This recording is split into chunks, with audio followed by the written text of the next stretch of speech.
हमारी आंखों के सामने एक जाल है और उस जाल का एक धागा हमारे हाथ आया है और उस जाल के बीच में कोई मकोड़ा नहीं, एक दानव है और इस दानव को जल्द से जल्द रोकना है। वो जो भी हो, जहां भी हो, उन्हें रोकना है। एड्रेस तो यही दिया था रवि ने। पड़ोसियों से पूछते हैं।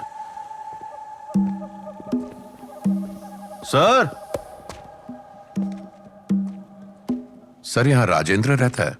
वो उस हिस्से में रहता है। उसका फोन भी बंद है। समझ में नहीं आ रहा अचानक कहां गायब हो गया है। आज 10 तारीख हो चुकी है लेकिन अभी तक भाड़ा नहीं दिया। Thank you sir. थैंक्स। अब ये क्या झोल है, एक हफ्ते से गायब। कहां गया होगा? घर चलकर समझाता हूं। मैरी दीदी, क्लोज्ड फॉर लंच का बोर्ड लगा दिया? हाँ, लगा दिया।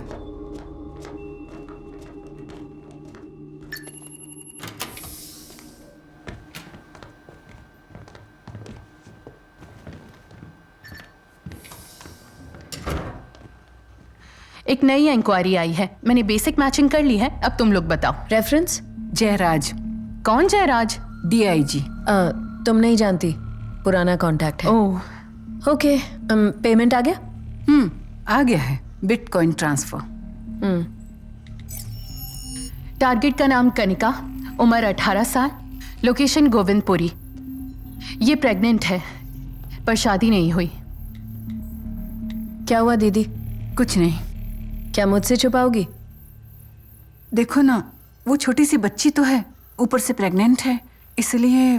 तुम हमेशा ही ऐसे करती हो। क्या हम पर किसी ने तरस खाया था? प्लान पे फोकस करते हैं। इसके इलाके में अक्सर सांप्रदायिक दंगे होते रहते हैं। तो उसी बात का फायदा उठाते हैं? बिल्कुल। वैसे भी फिल्टर करके देखा है, जात वाले रूट से 4 प्रोफाइल्स मिली हैं। ये चारों टारगेट की ही जाति की हैं। मैंने चारों की हिस्ट्री चेक कर ली है। मानसिक प्रोफाइलिंग भी सही है चारों की।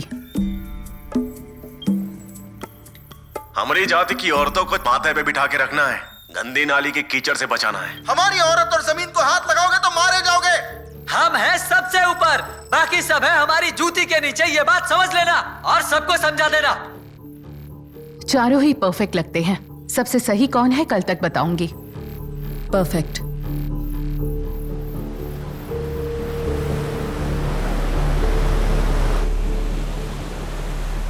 जैसा कि मैंने कहा था, अब सब साफ है। जिनका खून हुआ सिर्फ वो विक्टिम नहीं है, कातिल भी विक्टिम है।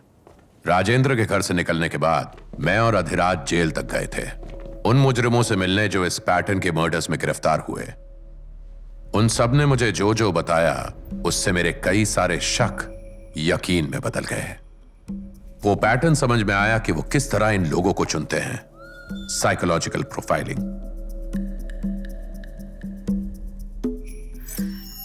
प्रभु की माँ की एक छोटी सी इडली की दुकान है। उसका बाप नाकाम और बेवड़ा है, घर पर मारपीट करता रहता है। प्रभु अपनी साइकिल से ही अपनी दुकान तक जाता है। साइकोलॉजिकल प्रोफाइलिंग मतलब मानसिक अवस्था देखकर लोगों का चयन करना।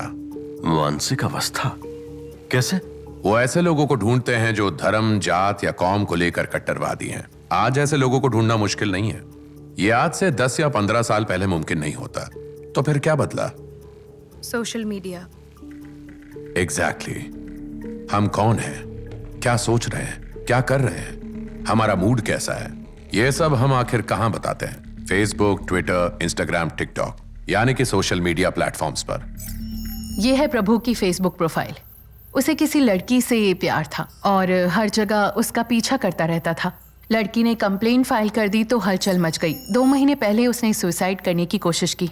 यानी अनपढ़ है, जातिवादी और सेक्सुअली फ्रस्ट्रेटेड भी। सोशल मीडिया उनका सबसे सटीक औजार है। वो उसी से भांप लेते हैं कि किसको खूनी बनाया जा सकता है और किसको नहीं। यही उनका तरीका है। मैंने कुछ वीडियोस निकाले हैं, देखिए। हमारे ही टुकड़ों पर पल रहे हो, इसलिए चुपचाप रहने का। अगर टपका डाला ना तो ना ही कोई लाश पर रोने आएगा और ना ही कोई मातम मनाने, समझा ना? अरे स्टीफन एकदम फर्जी आदमी है, पैसों के लिए धर्म बदल लिया, अपनी फिल्मों में भी प्रचार करता है। हाँ, वो हर फिल्म में अपन के धर्म पे उंगली उठाता है। जो भी अपुन के धर्म पे उंगली उठाएगा उसका हाथ काट देगा मैं, छोड़ेगा नहीं उसको। तुम 2 टके के रिव्यूअर्स, तुम होते कौन हो हमारी बुराई करने वाले? हाँ, अब उन काट के फेंक देंगे और खून भी पी जाएंगे, आजमा के देख लो। उदाहरण के तौर पर अगर उनका टारगेट कोई पिछड़ी जाति का व्यक्ति है तो सोशल मीडिया पर एक जाति कट्टरवादी को ढूंढेंगे। फिर वो उन सभी का मानसिक संतुलन चेक करेंगे, उनको उल्टी सीधी पट्टी पढ़ाकर उन्हें और ज्यादा भड़काने की कोशिश करेंगे और इस तरह इन गरीब लोगों के गुस्से को और हवा देंगे और कातिल बनाएंगे। मैं जेल में कुछ ऐसे ही कैदियों से मिला था। अगर कैंडिडेट को नशे की लत है तो ये उनका काम और आसान कर देता है। उनकी नफरत को भड़काकर टारगेट की ओर धकेल देते हैं। नशे में धुत वो बेचारा अपने ही काबू में नहीं रहता, उनकी मति मारी जाती है और वो कत्ल कर देते हैं। प्रभु सही लग रहा है मुझे। परफेक्ट, काम शुरू कर दो। ठीक है। उससे बात कौन करेगा? कास्ट का रूट है तो मैं राघव को देने का सोच रही थी। नहीं, उसकी उम्र ज्यादा है। प्रभु इसके लिए बिल्कुल सही नहीं रहेगा। वीरेंद्र इसके लायक है, वो बिल्कुल परफेक्ट है। ठीक है। बिना किसी सबूत या सुराग के हम इतने बड़े नेटवर्क को कैसे तोड़ेंगे? इसका कोई सोल्यूशन ढूंढना पड़ेगा। मैं भी यही सोच रहा हूं। हमारे पास टाइम बिल्कुल नहीं है। हम जब तक बात कर रहे हैं शायद किसी की जान चली जाए। हम जितनी जल्दी इन लोगों का ठिकाना लगाएंगे उतनी जानें बचेंगी।